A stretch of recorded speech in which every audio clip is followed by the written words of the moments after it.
Por outro lado, no momento em que houve a transição de uma economia de alta volatilidade para uma economia estável, com taxas reais de juros, surgiu esse estoque de endividamento que vem sendo mitigado ao longo do tempo, desde 1995. O endividamento cai significativamente, o endividamento do produtor rural brasileiro em relação a outras atividades econômicas no país ou no mundo é pequeno, ele não chega a ser o valor de uma safra produzida, é pequeno. Que atividades econômicas que nós temos aí, que o endividamento é maior do que um ciclo de geração de receitas. Então, é um endividamento bastante não expressivo do ponto de vista do todo, mas que, para os indivíduos, aqueles que devem, é significativo. Mas vem sendo mitigado ao longo do tempo. Recentemente, em 2005, tivemos um novo ajuste macroeconômico que envolveu a questão do câmbio. E isso levou também a uma necessidade de se alongar algumas dívidas. Mas, apesar disso, os produtores rurais brasileiros, em sua maioria, continuam com as suas atividades, eles utilizam taxas reais de financiamento, são os produtores de países de grande produção, com menor nível de subsídio no mundo.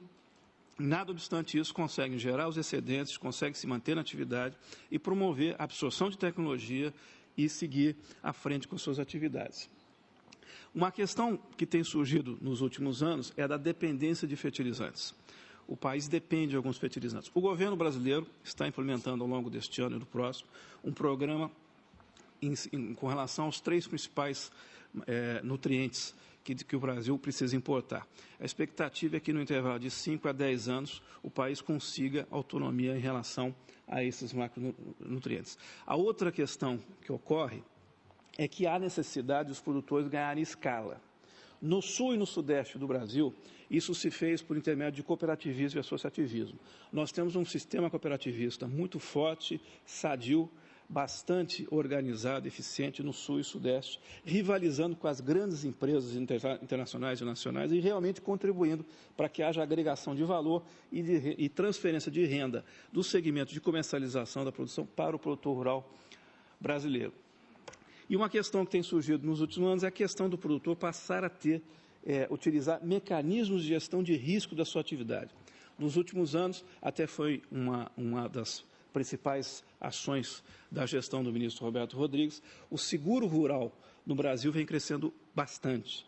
E agora se trabalha a questão de se aumentar o uso de mecanismos de hedge por parte dos produtores rurais.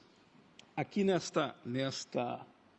nesse gráfico à esquerda, no canto inferior esquerdo, nós temos aqui uma visão da evolução da capacidade de geração de caixa dos produtores de grãos brasileiros e agora em 2008, na verdade, ele foi bom, mas em 2009 haverá uma redução em relação ao que estava projetado, justamente por essa questão de ajuste com relação a câmbio.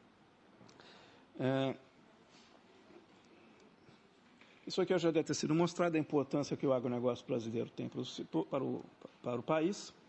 Esse é um destaque que eu queria fazer para uma futura lâmina que vou apresentar mais à frente. O fato de que o Brasil é o 5º maior exportador de produtos agropecuários do mundo. Então, essa participação importante que ele tem e como ele tem crescido isso ao longo do tempo. Mas o que eu queria destacar, que vocês pediria aos senhores que guardassem, é essa questão da participação expressiva no comércio internacional, na exportação internacional de produtos agropecuários. Por outro lado, ele tem um baixo índice de importação. Isso tem a ver com a sua grande produção, mas mascara também um dos pontos fortes do agronegócio brasileiro, que é o mercado interno expressivo. Então, o país tem capacidade de ajustar a sua produção em cima do seu mercado interno. Ele depende menos do mercado externo, que pode parecer. É um ponto forte do país, essa capacidade que tem do mercado interno. Nos últimos 5 anos, as classes de menor renda brasileira passaram a ter um incremento na sua renda, passaram a consumir mais alimentos e isso reforçou a importância de se ter o mercado interno como um balanço, um sistema de equilíbrio com o mercado externo.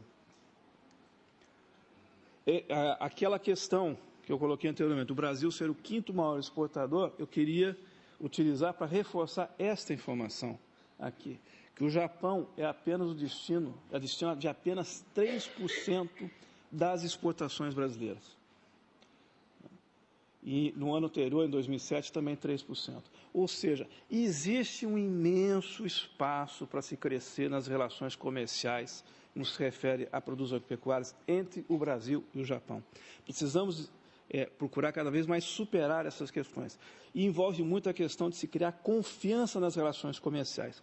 As relações comerciais internacionais, elas se caracterizam por um afunilamento logístico e um afunilamento nas garantias de crédito e um afunilamento nas trocas, nas relações comerciais, nas negociações de compra e venda. É preciso criar mecanismos de forma em aumentar o número de interlocutores, tanto os vendedores no Brasil quanto os compradores no Japão, de forma a se aumentar esse volume de negócio. O doutor Isidoro falou mais anteriormente, sobre a questão das cooperativas brasileiras. Realmente, nós temos centenas de cooperativas que teriam condições de gerar entregas de produtos agropecuários na qualidade, na quantidade, no prazo e na forma de produção, na questão de rastreabilidade, certificação de origem, que os consumidores japoneses pudessem especificar. Existem N condições que podem ser estabelecidas hoje, nível de proteína, quantidade de fibras, que tipo de tecnologia, se é orgânico, se é transgênico. Existe uma quantidade muito grande de especificações que poderiam ser atendidas. Mas temos que criar contratos padronizados, sistemas de arbitragem, modelos de classificação, quer dizer, criar toda uma estrutura para poder dar volume a um crescimento forte e expressivo das relações comerciais no agronegócio entre Brasil e Japão. Aqui o detalhamento das exportações brasileiras para o Japão de produtos agropecuários em 2008 e 2007. Carne, café, complexo de soja, produtos florestais, sucos e o etanol. É muito pouco frente à produção brasileira e frente ao consumo japonês. Existe um grande trabalho para se fazer. Essa lâmina aqui já foi apresentada várias vezes, eu iria omitir, mas eu acho que é importante colocar isso, porque cada vez mais é preciso ressaltar os pontos positivos das coisas. O Brasil cresce a produção em cima de tecnologia, em cima de produtividade, de capacidade gerencial, respeitando as limitações ambientais e respeitando as questões da sustentabilidade sobre todos os seus aspectos. Então é importante, embora seja talvez a quarta ou quinta vez que essa lâmina aparece, apenas para reforçar esta questão. Essa das carnes, eu não sei se apareceu 4 ou 5 vezes, mas também mostra o crescimento forte da nossa produção de carnes, também em cima de tecnologia. O Brasil tem um diferencial em termos de condições fitossanitárias de produção, que é extremamente expressivo. Ele tem estruturas de produção bastante adequadas sobre questões fitossanitárias e muito mais adequadas ainda com relação ao impacto ambiental. Nós temos área suficiente para gerenciar toda a questão de resíduos que são produzidos pela pecuária.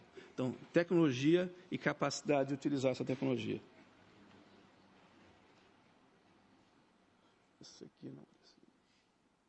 Esse é um ponto forte que nós colocávamos em algumas apresentações, uma questão importante que colocávamos em algumas apresentações, e que agora fica sob destaque em função da crise internacional de recursos. O fato é que, como o agronegócio brasileiro tem um potencial de mercado muito grande, como ele tem uma capacidade de crescer com o uso de tecnologia, ele tende, ao longo do tempo, a necessitar de mais recursos para que possa fazer essa produção. E esses recursos, eles têm que ser fornecidos pelo próprio mercado, ou nas relações comerciais, ou nas transações financeiras, que vão desde os financiamentos tradicionais, mas também operações, a presença de investidores no agronegócio brasileiro. Essa era uma tendência muito forte até a ocorrência da grande crise internacional de liquidez em setembro. Nós tínhamos empresas internacionais fazendo contratos de longo termo com empresas ou produtores do Brasil, investidores internacionais fazendo alocações de capital, compra de ações e debêntures de empresas de produção no Brasil e até mesmo compra de terras de fazendas produtivas no Brasil, seja para gestão própria, seja participando de gestão